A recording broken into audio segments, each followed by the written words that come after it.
Bueno, buenos días para todos. Mi nombre es Ilse Deutsch. Quiero en primer lugar agradecer a los organizadores por la oportunidad de participar en estas jornadas. Y bueno, en el día de hoy voy a presentar algunos aspectos vinculados a las secuelas de las infecciones urinarias. Como sabemos, la infección urinaria es una infección bacteriana frecuente en la edad pediátrica. Además de su jerarquía por su impacto en la etapa aguda, también es importante porque puede indicarnos la posibilidad de una uropatía subyacente, recordando que las anomalías congénitas del riñón y del aparato urinario son la primera causa de enfermedad renal crónica y de tratamiento sustitutivo en la edad pediátrica. También es de jerarquía la posibilidad de secuelas que puedan dejar las infecciones urinarias, y esto clásicamente ha llevado a que el abordaje de los niños con infecciones urinarias implique la exposición a estudios invasivos, con dosis considerables de radiación, con exposición a tratamientos profilácticos a largo plazo, con también sus consecuencias negativas. Cuando hablamos de las posibles secuelas de las infecciones urinarias, nos referimos básicamente a la ocurrencia de cicatrices renales, y surgen las siguientes interrogantes que vamos a tratar de comentar a lo largo de la presentación. En primer lugar, ¿con qué frecuencia? ¿Cuál es el riesgo de ocurrencia de estas cicatrices? Luego, ¿qué factores aumentan el riesgo de cicatrización? Si existen medidas que puedan prevenirlas. Y por último, ¿qué significado clínico tienen estas cicatrices, considerando que clásicamente se atribuyó a las cicatrices por infecciones urinarias la ocurrencia a largo plazo de enfermedad renal crónica, de hipertensión y de complicaciones del embarazo? Para situarnos entonces en el riesgo de cicatrización, vamos a ver esta revisión sistemática de la literatura, que lo que analiza es pacientes con su primera infección urinaria en la edad pediátrica, y trabajos que analizan los hallazgos en el centellograma con DMCA, conociendo que es el gold estándar para el diagnóstico de compromiso parenquimatoso, tanto en la etapa aguda como en la cicatrización, luego del primer episodio de infección urinaria. Y encuentran en la etapa aguda un 57% de riesgo de alteraciones durante la infección urinaria, y un 15% de evidencia de cicatrices en el seguimiento en el centellograma realizado luego de 5 meses del episodio de infección urinaria. También en este grupo se describe una prevalencia de reflujo vesiculoreteral que es de alrededor de 25%, siendo un 10% de estos, un 2,5%, reflujos de alto grado. Y ya adelantamos que se encuentra una asociación entre la existencia de reflujo vesiculoreteral y el riesgo de cicatrización renal, y jerarquizando el grupo con reflujo de alto grado, en el cual el riesgo de cicatrización es 20 veces mayor que en el grupo con reflujo de bajo grado. Entonces, avanzando en los factores que aumentan el riesgo de cicatrices,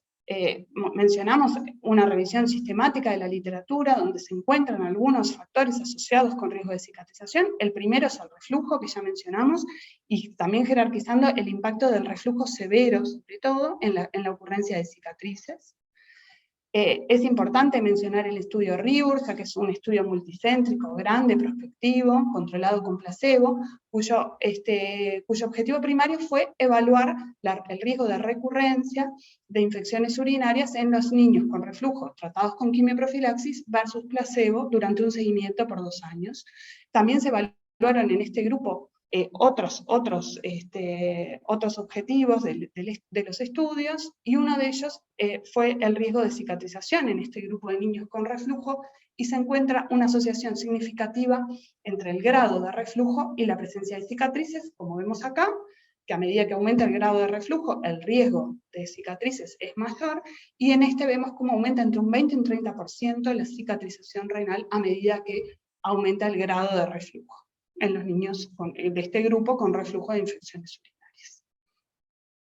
Volviendo entonces a otros factores de riesgo identificados para la cicatrización, el siguiente, en el que hay bastante acuerdo y hay varios trabajos que coinciden en encontrar que es un factor de riesgo, es la recurrencia de las infecciones urinarias febriles. En este trabajo, por ejemplo, que evaluó un grupo grande de niños con y sin reflujo, vemos cómo el riesgo a partir de la segunda infección urinaria aumenta de manera muy significativa, planteando que puedan existir cambios en la respuesta molecular a la inflamación que determinen esta mayor cicatrización, y jerarquizando entonces el grupo de niños con infecciones urinarias recurrentes como un grupo a individualizar por su mayor riesgo de cicatrices. Y de esta manera se torna muy importante identificar factores de riesgo para que ocurran infecciones urinarias recurrentes. Como vemos, nuevamente, el reflujo vesicoureteral, y sobre todo focalizando en el grupo de reflujo de alto grado, es un grupo con mayor riesgo de recurrencia. Y otro factor que vamos a mencionar es la disfunción vesical e intestinal o síndrome de eliminación disfuncional,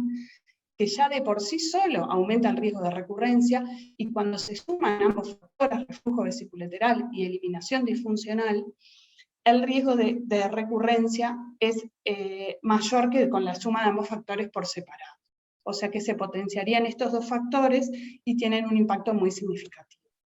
Esto jerarquiza la importancia de investigar en los niños con infecciones urinarias la presencia de la disfunción vesical intestinal. Sabemos que la definimos como la asociación de signos de elementos de disfunción vesical y estreñimiento y/o encopresis.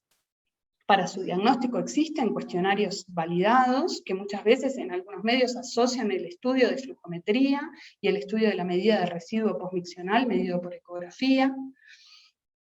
Y vemos, por ejemplo, en este trabajo, que evaluó niños con su primer pielonefritis en el primer año de vida, cómo a los 5 años un 38% de ellos cumplían los criterios diagnósticos para esta disfunción, y también su asociación con infecciones urinarias recurrentes, y nuevamente destacar que cuando asocian reflujo vesicoureteral y disfunción vesical intestinal, el riesgo de recurrencias aumenta por 4, y cómo también es un factor de riesgo significativo, con significación estadística, para la ocurrencia de daño renal.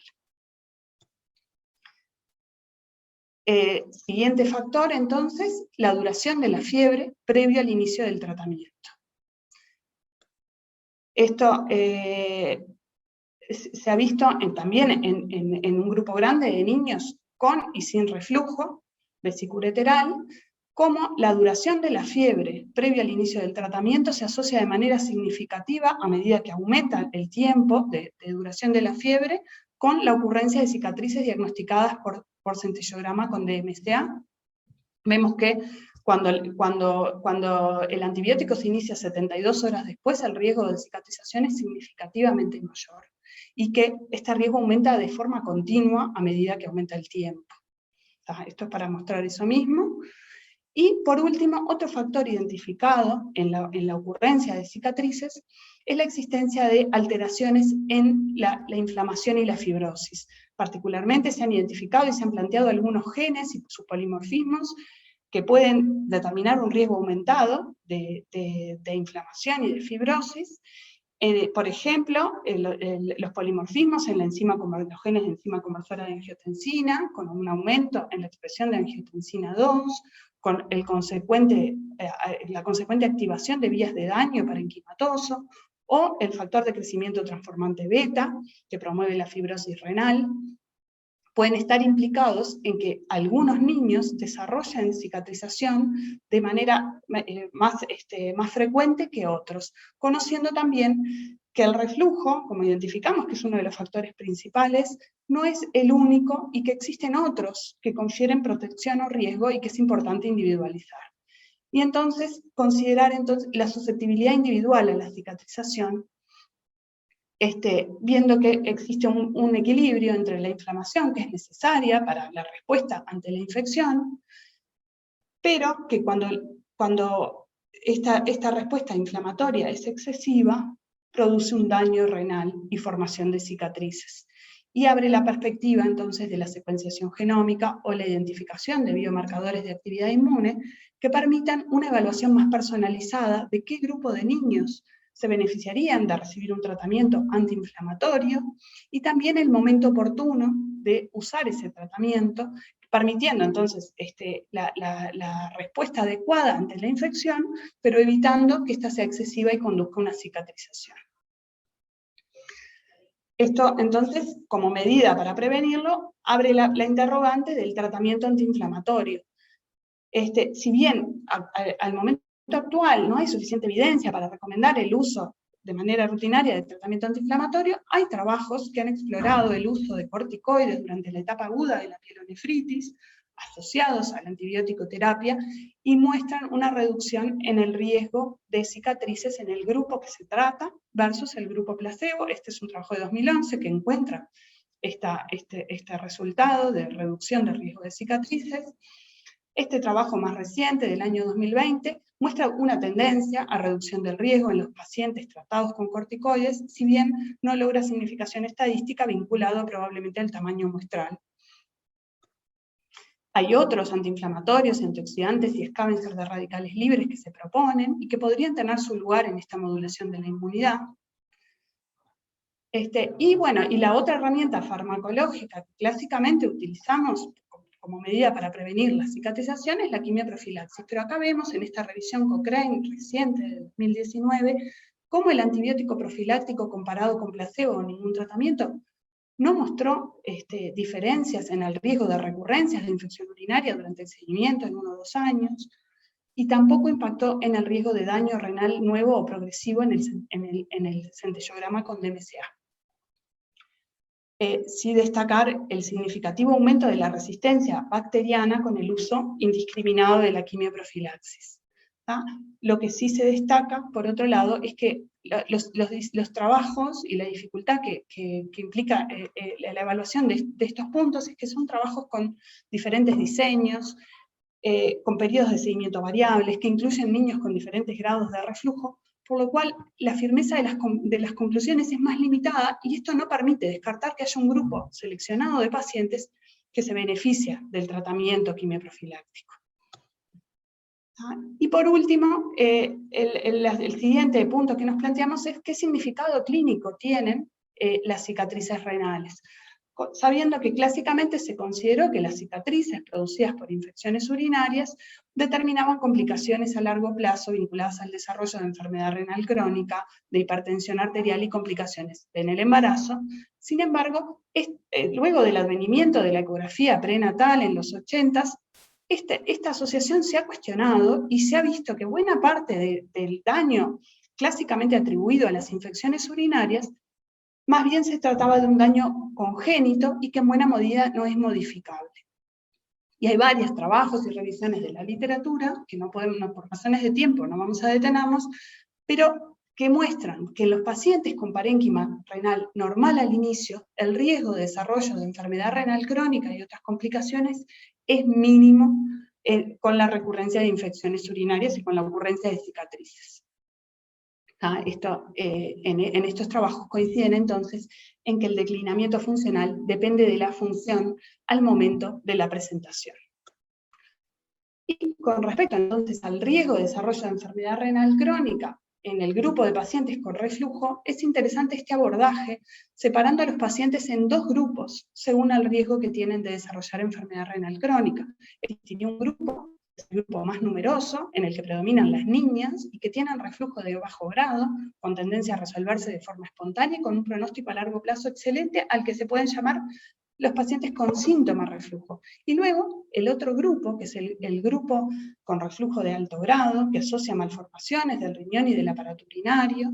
y que tienen un riesgo considerable de daño renal y de daño renal progresivo a medida que ocurre nueva cicatrización renal, que es el grupo que podemos llamar con enfermedad por reflujo y el que se beneficiaría de los abordajes más abarcativos y más agresivos. Acá vemos un ejemplo de cada uno de estos grupos. En el primero, una niña con un reflujo bilateral leve, con un parénquima renal normal en la ecografía y en el centellograma, y en el otro, en la figura número 2, un varón con un reflujo bilateral de alto grado y con un riñón derecho que es hipodisplásico. Y entonces el enfoque sería tratar de encontrar indicadores que nos muestran que hay un riesgo de anomalías del tracto urinario, y eso nos facilitaría el abordaje más seleccionado de pacientes. Ya mencionamos algunos de los factores importantes, mencionamos el grupo de niños con infecciones urinarias recurrentes, los que tienen alteraciones estructurales ya en las ecografías, los que tienen signos clínicos orientadores a la presencia de una nefropatía, luego los que se presentan con una infección urinaria atípica, y destacar la presencia de microorganismos inhabituales, diferentes del Escherichia coli, que sabemos que tiene la capacidad adhesiva al urotelio, y al existir otros patógenos que no tienen esa capacidad de adhesión, es más probable que produzcan infección cuando no existe el factor protector del flujo urinario en el tracto urinario normal. Y acá en este trabajo vemos cómo la probabilidad de una ecografía patológica es 5 veces mayor ante la presencia de un patógeno atípico y cómo se correlaciona también con la presencia de reflujo de alto grado. Por lo tanto, es otro elemento a considerar como jerárquico en la identificación de estos niños con riñones en riesgo. Y por último, vemos cómo los protocolos de estudio que buscan identificar estos niños que tienen potencial evolución, que pueden tener una enfermedad renal progresiva y que tienen riñones en riesgo, los protocolos no existe ninguno que sea ideal. Los más sensibles van a implicar un mayor riesgo de exposición muchas veces innecesaria del paciente, y que la tendencia actual es intentar identificar ese pequeño subgrupo, pero que a su vez es importante, de pacientes que tienen un mayor riesgo de desarrollar un daño progresivo. Y la perspectiva es hacia lograr un abordaje más personalizado de los pacientes a medida que surjan nuevas herramientas que nos permitan individualizar el riesgo de cada uno. Bueno, muchas gracias por el tiempo y la atención. Saludos.